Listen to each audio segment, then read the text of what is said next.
Hey, what's up mga idol? Panibagong araw, panibagong tutorial na naman tayo ngayon mga idol. So, ang pag-usapan natin ngayon kung paano magpalit ng login password sa mga online games. So, sa mga naglalaro ng mga online game dyan, tapos nahirapan silang magpalit ng login password. So, itong video na to ay para sa inyo. Sundan nyo lang ako mga idol kasi hindi ko lang ipapakita yung screen kasi makaka-copyright tayo. So, parehas lang naman yan. Step 1, buksan nyo ang inyong game application. So, may makikita kayong members. Click members, tapos security center. I-click nyo yan.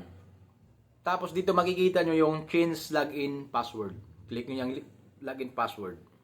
May makikita kayong verification code, tapos send. So pindutin nyo yung send. Hintayin nyo lamang na makatanggap kayo ng code. Siyempre, i-register nyo yung inyong phone number para makatanggap kayo ng code. Tapos pag makatanggap na kayo, ilalagay nyo lang yung code dyan. Tapos, make new password. So, gagawa ka na ng panibagong password. Tapos, confirm password.